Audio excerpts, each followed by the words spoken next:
Kasihan ya. Iya, tuh dahaknya keluar tuh. Oh, kan dahaknya keluar.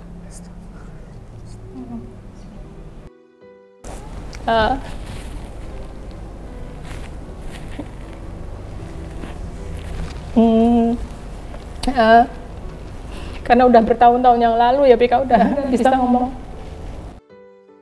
marah sama Tuhan gitu. Kenapa saya diberi kayak hukuman seperti ini? Salah saya apa? Dosa saya di mana? Begitu tuh. Itu sempat juga terpikir seperti itu.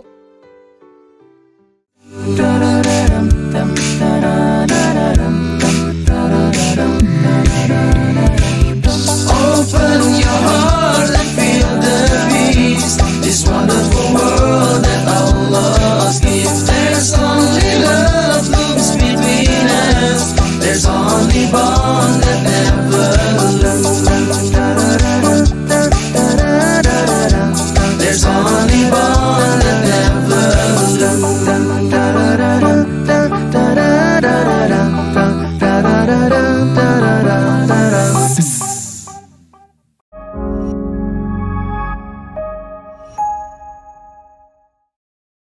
Oke, assalamualaikum warahmatullahi wabarakatuh.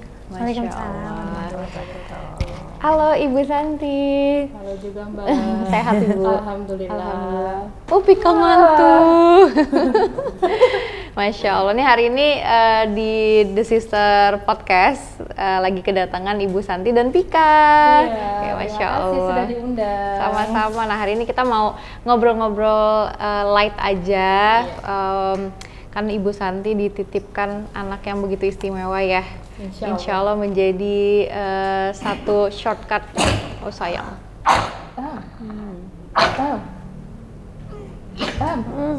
Kasihan ya. Iya, tuh dahaknya keluar tuh.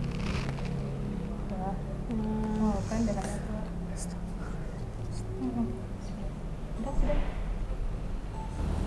Iya. Oke. Lega ya. Lega. Iya. Ya Masya Allahnya Ibu Santi kan dititipin, Insya Allah ini jadi jalan pintas menuju surga nanti. Amin. Masya Allah.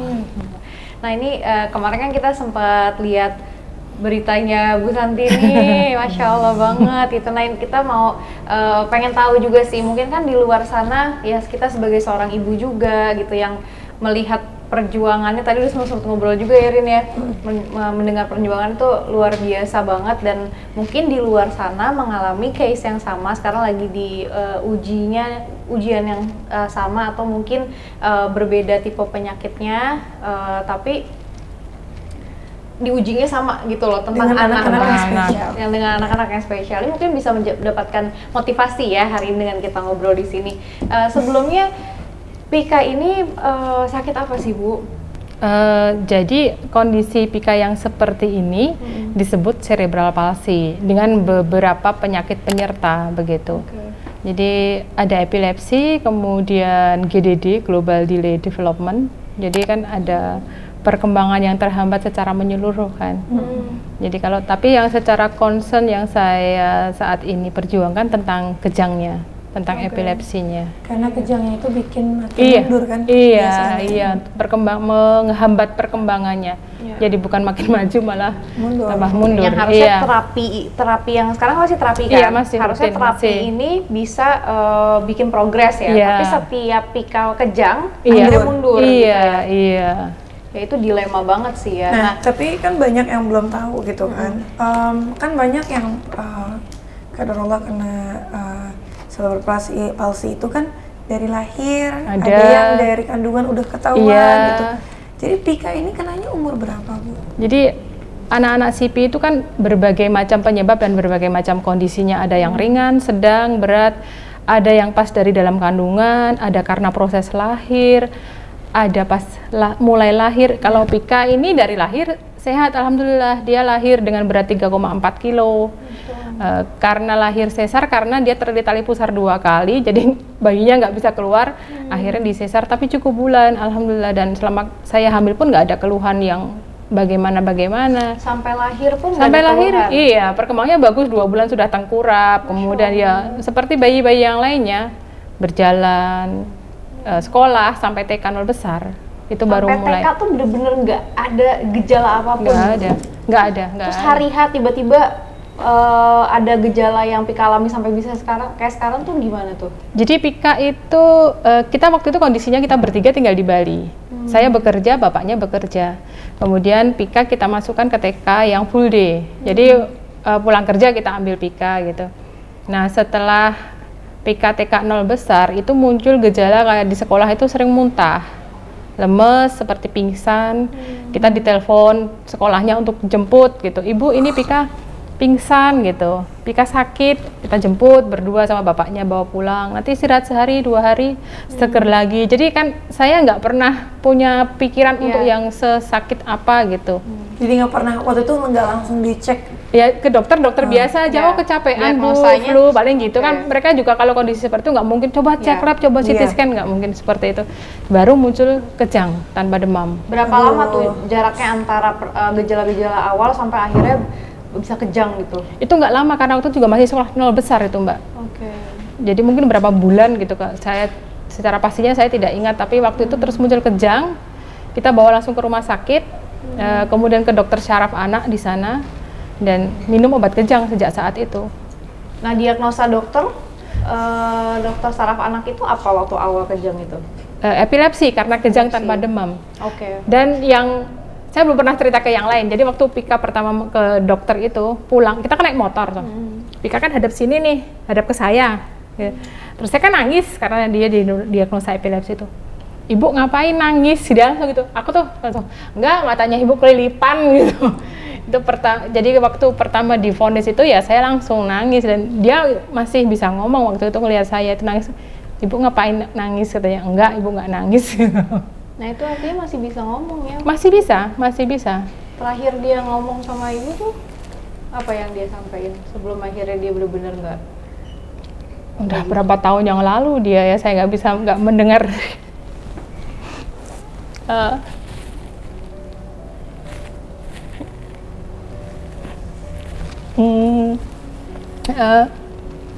Karena udah bertahun-tahun yang lalu ya Pika udah nggak bisa ngomong. Jadi kemampuannya itu menurun perlahan, jadi karena kejangnya itu dan keluar masuk rumah sakit, setiap keluar dari rumah sakit itu pasti ada yang udah nggak bisa jalan, kemudian udah nggak bisa ngomong, udah nggak bisa, seperti bayi lagi Mbak. Itu tuh yang sangat berat buat saya karena saya juga hamilnya Pika itu nunggu 3 tahun baru hamil, kemudian dia jadi dari anak sehat kemudian tidak bisa apa-apa, itu yang membuat saya berat gitu. Jadi waktu itu saya juga sempat marah sama Tuhan gitu, kenapa saya diberi kayak hukuman seperti ini, salah saya apa, dosa saya di mana begitu tuh. Itu sempat juga terpikir seperti itu. Kemudian saya nggak bisa makan pas Pika sakit pertama, jadi sampai bobot tubuh saya turun. Terus suami saya bilang kalau kamu sakit nanti yang handle dia siapa gitu, itu yang menyadarkan saya karena ini sesuatu yang nggak bisa saya hindari. Jadi ya sudah saya hadapi aja gitu, seperti itu waktu itu. Berarti prosesnya pelan-pelan gitu ya, dari nggak bisa, dari bisa semuanya, terus tiba-tiba Pika mungkin mulai nggak bisa ngenggang gitu ya? Iya, mulai nggak bisa, jadi jalannya mulai kayak pekeh gitu loh, kayak itu jalannya agak susah. Kemudian di sekolah ustadzahnya juga laporan, ibu Pika nggak mau pegang pensil, nggak mau nulis gitu. Padahal sebelumnya anaknya aktif sekali main puzzle, itu cepat sekali main puzzle, apa itu cepat. Jadi itu tuh sebenarnya yang udah saya lakukan mulai terapi sejak saat itu Mbak. Sejak saat saya di Denpasar itu saya udah mulai nyari tempat terapi tumbuh kembang. Jadi walaupun pengetahuan saya masih awam sekali untuk kondisi anak saya, tapi saat itu tuh saya sudah melakukan terapi gitu. Ya orang bilang pijat sana, bawa sana, bawa sini, itu juga sudah kayak apa namanya, tusuk jari lah, pijat inilah, minum itulah, ruqyah, ya semua juga sudah saya coba gitu. sampai medis pun ya tetap sampai sekarang medis juga tetap kita berikan obat gitu. Dan kalau sekarang kan Masya Allahnya kan ibu lagi sekarang kan pasti udah lebih menerima kan ya? Iya. Gitu, ya Iya. wajar lah ya, itu manusiawi banget ketika awal kita dihadapkan dengan musibah yang ya musibah terbesar kalau menurut aku, buat aku ya, gitu, buat aku ketika anak lagi sakit itu tuh aku wah sedihnya tuh beda gitu loh. Nah setelah itu kan akhirnya mungkin sekarang sudah proses bisa ikhlas dan menerima gitu. Dan kalau lagi flashback gitu nginget-inget Pika yang masih aktif waktu itu, Pika tuh anaknya seperti apa sih Bu? Jadi Pika tuh anaknya tomboy.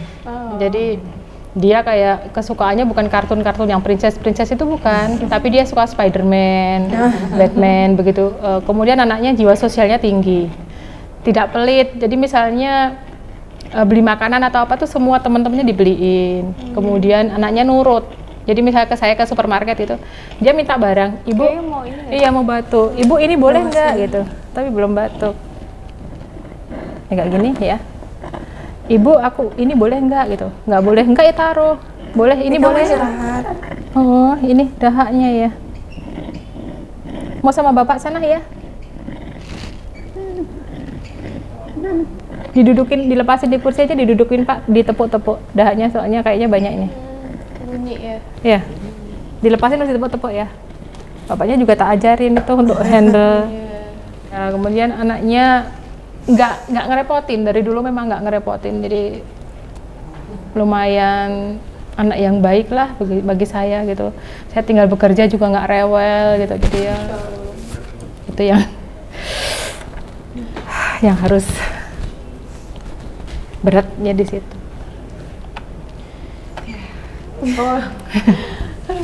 Masya Allah, aku tuh kalau dipertemukan karena kita banyak banget ya bintang tamu di podcast The Sister ini dan ditutur katanya The Sungkars tuh yang memang membuka mata kita lagi loh kalau misalnya banyak orang hebat di luar sana yang bisa jadi contoh buat kita, dan mungkin teman-teman yang lagi nonton sekarang lagi dihadapkan dengan ujian yang sama. Ya, kalian hebat sih, dan Allah tuh nggak akan pernah salah ya untuk milih hambanya yang memang dianggap kuat dan bisa melewati ujian ini, mampu untuk menjalani ujian ini, dan insya Allah ibu ya pasti kuat untuk menjalankan. Insya Allah, Allah nggak mungkin bohong. Iya, tapi saya sampai di tahap itu tuh proses. Prosesnya gimana sih waktu awal? Mungkin sekarang baru ada ya nalgundalik ya, tapi mungkin yang lagi nonton nih ada juga yang lagi baru menghadapi diagnosa dokter yang kurang mengenakan ini gitu. Nah itu gimana ibu menguatkan hati, membuat benteng akhirnya hati itu dan bisa ikhlas tuh akhirnya gimana? Jadi pertama kalau kita mendapatkan diagnosa seperti itu pasti kita ada penolakan, penyangkalan, kok marah sama Tuhan, itu pasti ada. Saya juga merasa seperti itu, tapi kemudian saya merasa ini sesuatu yang tidak bisa saya hindari. Jadi mau tidak mau saya harus hadapi. Terus saya merasa kalau bukan saya yang handle Pika siapa gitu. Jadi saya harus menguatkan diri saya sendiri, mewaraskan emosi saya, kondisi mental saya. Jadi biar saya juga kalau saya sehat, saya juga bisa handle Pika dengan bagus gitu. Ya, kemudian kalau sekarang saya kayak orang Jawa bilang ngeyem-yemi gitu ya. Jadi kalau mungkin orang tua yang lain masih memikirkan tentang nanti anakku masuk surga apa enggak, anakku jadi anak soleh apa enggak, jadi anak soleha apa enggak, kalau aku mati nanti anakku gimana. Kalau saya ya alhamdulillah, maksudnya sudah tidak perlu memikirkan itu. Jadi insya Allah Pika sudah dijamin surga, dan semoga amin. Dan semoga juga bisa mengajak saya, amin ya Allah, amin. Dan karena setiap terapisnya tuh juga begitu, kadang Mbak Pika nanti kalau di sana cari kita ya, gandeng kita ya, itu tuh seperti itu yang saya berusaha untuk menguatkan saya, karena jadi saya udah nggak perlu mengkhawatirkan dia nanti di mana pas di sananya gitu. Jadi saya tinggal mengkhawatirkan diri saya sendiri dan suami nanti ini bagaimana kita, semoga Pika bisa menggandeng kita ke sana gitu. Itu aja sih kalau ya itu sekarang yang menguatkan saya. Jadi saya nggak, orang tua yang lain mungkin perlu mendidik anak mereka biar tidak menjadi anak durhaka, menjadi anak soleh dan soleha. Saya tidak perlu bersusah payah untuk itu gitu. Itu yang mencoba saya. Mencoba saya kuatkan diri saya seperti itu. Tapi itulah poinnya. Masya That's the Allah. point. Masya Allah ya. Dan Tapi Allah nggak kan bener kan nggak pernah bohong, ngasih ujian semuanya tepat. Dan setiap kesulitan pasti setelah itu kan ada kemudahan. Iya, betul. Dan pasti kan kemudahan yang di tempat lain Mbak Pinta udah rasain sendiri kan. Dan Mbak Santi udah ngerasain sendiri kalau ada kemudahan di pintu A, kemudahan di pintu B, kemudahan di pintu C. Dan mungkin saya yakin banget dengan kesabarannya Mbak Santi sama Pika sama suami, insya Allah pasti setelah ini Allah akan kasih sesuatu dari pintu yang Amin. Insya Allah pastilah, Allah kan nggak mungkin zalim sama hamba ini. Iya, itu yang saya juga mencoba tetap berpegang di akar di jalan Allah yang tetap saya coba mengoptimiskan diri. Tapi ya wajar saya kadang ya masih merasa down, apalagi misalnya buka laptop lihat foto-fotonya Pika yang dulu atau saat tidur gitu, kemudian saya kan biasa kalau Pika mau tidur biasanya saya bacain buku, Mbak. Jadi walaupun entah Pika ngerti apa enggak, paling enggak dia denger gitu. Jadi saya bacain buku, jadi satu buku cerita itu untuk 1 minggu, nanti ganti lagi 1 minggu 1 cerita. Jadi kemudian saya sounding Mbak Pika, anak pinter, anak sehat, pasti saya sounding gitu. Kemudian saya minta maaf karena saya yang merasa paling bersalah membuat dia menjadi seperti ini. Sedikit banyak pasti salah saya tidak bisa menjaga dia gitu, karena itu kan sebenarnya tugas ibu kan untuk menjaga anaknya, tapi saya tidak secara bagus menjalankan peran itu. Jadi pasti itu tuh rasa bersalah itu masih ada sampai sekarang. Mbak itu udah luar biasa. Allah, Masya Allah. Itu bisikan setan itu untuk bikin kita itu ngedrop. Oh kamu salah. Enggak. Ini kan takdir. Itu takdir. Iya. Mungkin itu jalan surganya Mbak Santi sama Pika sama suami. Insya Allah kan surga mahal. Walaupun kita mungkin gampang kita ngomongin dan belum tentu saya sanggup ngejalanin ya. Cuman kan apa yang Mbak Santi tadi sampaikan itu bener banget Mbak. Anak itu kan ujian ya. Iya. Dari hal yang saya pelajarin dari beberapa guru tuh, anak itu ujian. Belum punya anak ujian. Iya. Menunggu ujian. Ini kita kan diciptain buat diuji kan. Diuji di dunia ini ya. Kita dapat anak mungkin yang sehat walafiat.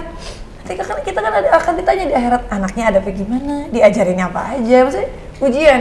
Anak itu kan bisa jadi surga nerakanya orang tua gitu kan. Dan insya Allah mudah-mudahan Pika surganya ibu gitu kan, kayak yang ibu bilang itu luar biasa sih. Masya Allah. Tapi ada pemikiran seperti itu lah orang beriman ya, Masya Allah ya. Makanya kemarin pas ke juga tuh saya bilang saya sedang mempersiapkan jawaban untuk Tuhan, karena nanti setelah saya tidak ada, nanti di sana saya bakal ditanya, kamu udah ngelakuin apa buat anakmu gitu kan.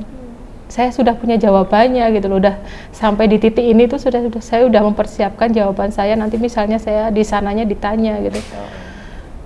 Inilah Allah kasih kemudahan ya, insya Allah. Amin. Nah, berarti sampai sekarang itu pengobatan Pika apa aja yang dijalani? Jadi sejak Pika mulai sakit itu langsung kita ke medis. Jadi sudah 7 tahun konsumsi obat kejang. Iya rutin, setiap bulan kita kontrol gitu. Tapi ya saya tidak menutup mata dengan pengobatan yang lain. Jadi ada yang menyarankan pijat lah, kasih ramuan ini, ramuan itu tuh pasti seperti itu. Jadi saya coba sana sini ditipu orang juga pernah ya. Jadi kalau sekarang yang saya berikan sama Pika pengobatan medis yang dari dokter, obat rutin itu, kemudian fisioterapi, ada okupasi terapi wicara, dan akupuntur. Akupuntur Pika seminggu 2 kali. Iya, buat ngaktifin syaraf-syarafnya yang udah lama diem kan. Itu Masya Allah sih ya, akupuntur itu ya. Ya, dan lumayan juga biayanya. Nah itu sekarang kan pasti kan ibu harus fokus ya, kan Iya. sebelumnya bekerja. Iya. Nah, sekarang kan harus bener-bener full time kayaknya Iya. ya untuk Iya. anak. Nah itu gimana? Berarti yang kerja tinggal Bapak. sama- Jadi waktu itu saya kita bertiga tinggal di Bali. Saya bekerja, bapaknya Pika bekerja, bapaknya kan kayak seniman gitu. Saya bekerja ikut desainer. Nah, dia punya label sendiri di Bali. Kemudian setelah Pika sakit, saya harus ada pilihan dong yang mana yang harus saya prioritaskan. Jadi saya resign, saya bawa Pika pulang ke Jogja, bapaknya di Bali. LDR kita karena tetap harus ada salah satu untuk sumber keuangan kan. Kemudian tahun 2019 akhir itu saya bilang ke bapaknya, karena di Jogja kan biasanya yang antar terapi itu kan adik-adik saya, bapak saya, tapi kan bapak kan lama-lama tambah tua ya, dan adik-adik saya kan punya keluarga gitu. Tolong dong pulang ke sini, nanti kita bertiga bawa Pika kemana-mana, yang penting nanti rezeki adalah gitu, kita cari sama-sama gitu. Akhirnya awal 2020 kita kumpul lagi bertiga di Jogja gitu. Jadi ya bapaknya Pika yang antar terapi gitu, bawa motor kita Mbak. Jadi sekarang semuanya udah pindah ke Jogja. Sudah. Gimana sih salah satunya Mbak Santi itu bisa ngatur perasaan ketika orang-orang ngeliatin Mbak Santi berjuang gitu sama anak? Awalnya masih sangat susah ya, karena itu kan sangat emosional. Jadi kayak pernah juga kadang mau bawa Pika keluar tuh juga takut gitu. Bukan takut gimana, tapi saya itu kan orangnya emosional. Jadi misalnya orang gimana itu kesannya saya langsung kadang marah-marah duluan. Jadi misalnya kita jalan gitu, diliatin gitu kan. Padahal mungkin mereka ngeliatinnya nggak se-ekstrim gimana, tapi saya sudah ke hati duluan gitu. Kadang ada juga yang liatin sampai atas bawah. Saya ini anakku kenapa? Yang terparah gitu. pernah gimana? Pas bukan yang terparah, ada beberapa yang parah sih sebetulnya. Jadi pas ke rumah sakit gitu kan, ada ibu-ibunya tuh naik kursi roda loh. Astagfirullahaladzim. Tapi ngeliatin anak saya sampai gini. Dalam hatiku tak liatin juga, loh ibu tuh pakai kursi roda dalam hati saya gitu. Terus pernah juga ada anak kecil gitu kan, sama di rumah sakit. Jadi kita antri gitu kan, dia hadap ke saya, padahal hadapnya kan ke sana, dia hadap ke saya gini sambil ngeliatin Pika gitu kan. Saya kan pertama tak ignore gitu, lama-lama tak liatin balik gitu. Dia kan langsung putar balik. Jadi saya nggak langsung yang wah gitu, enggak sih, tapi ya saya jaga diri dulu, jaga emosi saya. Pernah juga di klinik akupuntur tuh kita antri loh. Pika duduk di kursi, sana ada ibu-ibu tuh pakai masker, kan karena pandemi ya. Dia ngeliatin Pika tuh sampai gini. Aku pura-pura selfie Mbak, padahal aku mau thread dia. Ya Allah. Astagfirullah. Aku pura-pura selfie, Pika selfie, padahal aku tuh mau thread ibu-ibunya. Pokoknya tuh, astagfirullahaladzim, aku udah. Sebenarnya saya yang responnya ya nggak terlalu agresif sih, tapi saya karena Tapi ada nggak yang ngucap yang nyebelin banget ya? ya Allah yang nyebelin banget, ya enggak sih, tapi ya nyebelin ada pasti. Ya, anaknya kasihan ya, cantik-cantik kok nggak bisa jalan gitu, ya ada gitu. Kenapa toh Bu? Kayaknya nggak apa-apa loh, kok digendong-gendong? Ya ada, seperti pernah juga ya tak anggap angin lalu gitu aja. Nih saran ya, Yang waras ngalah gitu lah kalau saya. kita kalau ngelihat ada orang yang spesial, boleh didoain, jangan dijutekin, jangan disinisin, jangan sampai nanti berbalik sama diri sendiri. Jadi ya lebih baik. Mendingan Ade semangat ya latihannya, Ade semangat ya terapinya gitu. Pernah nggak sih kadang tuh aku ya mikir ya, ketika aku dihadapkan sama orang-orang yang mendapatkan ujian seperti ini tuh aku langsung mikir, langsung kayak oh ini Allah lagi pengen ngasih lihat aku untuk lebih jauh lebih bersyukur. Padahal mungkin lagi ada masalah gede gitu kan. Tapi harus bersyukur, gue harus bersyukur. Banyak istighfar lagi. Ya, gitu. kalau apalagi menyangkut anak itu berat loh bagi orang tua itu. Anaknya sakit panas saja sedikit aja udah panik kan kita. Apalagi yang saya hadapi ini kan 7 tahun pegang dia dengan sering melihat dia kejang, kadang kondisinya menurun gitu. Dan waktu itu setiap Pika sakit itu saya coba handle sendiri Mbak di rumah. Jadi saya punya tabung oksigen di rumah, saya punya oximeter, nebulizer, Jadi kalau misalnya Pika kondisinya sakit, sebisa mungkin tak handle dulu sendiri. Kalau misalnya dia udah nggak habis kerja, nggak mau makan, nggak mau minum, itu baru saya bawa ke UGD. Kan tadi ada terapi wawancara, ada okupansi terapi, terus juga ada akupuntur gitu kan. Itu setiap hari berarti? Jadi terapi medis obat dan terapi fisio ada yang tercover BPJS. Jadi kayak terapi obat tercover BPJS, fisioterapi, terapi bicara, okupasi terapi tercover semua oleh BPJS. Tetapi saya tidak mau hanya mengandalkan terapi yang ada di rumah sakit gitu. Jadi tetap saya home care fisioterapi ke rumah seminggu sekali. Akupuntur seminggu 2 kali. Itu berapaan, Mbak? Akupuntur sekali datang 250.000.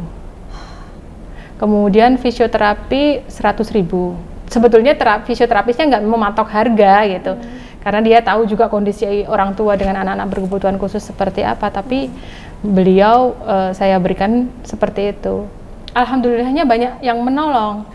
Jadi akupuntur itu dulu saya rutin ke rumah sakit Jogja setiap seminggu sekali.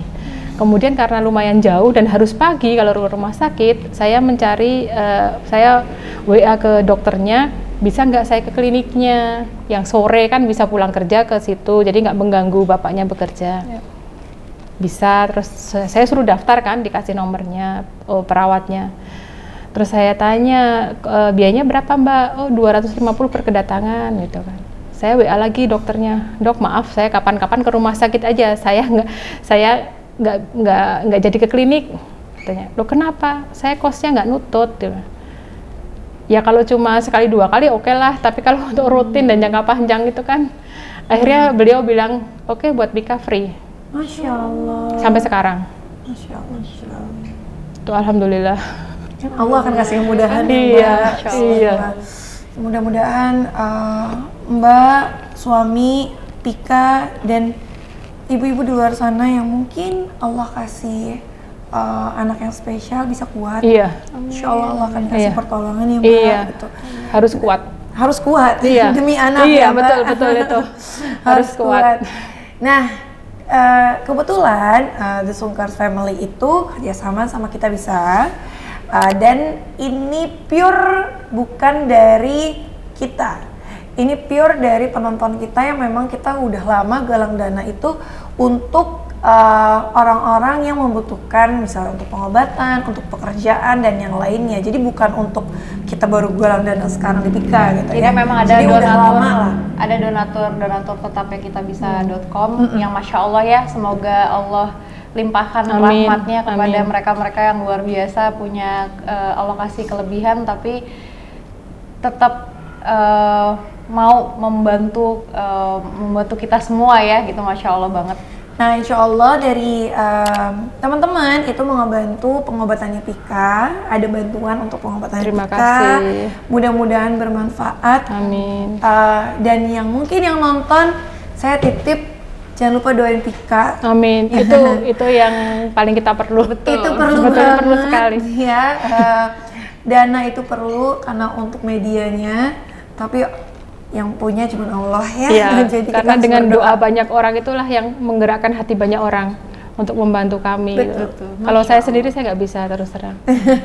memang nggak bisa gitu. Jadi saya selalu meminta dari doa banyak orang karena saya tidak tahu dari doa siapa yang dikabulkan. Betul banget, Masya Allah. Gitu, saya nggak tahu. Saya pasti doain ya, karena saya nggak tahu doa siapa yang didengar gitu.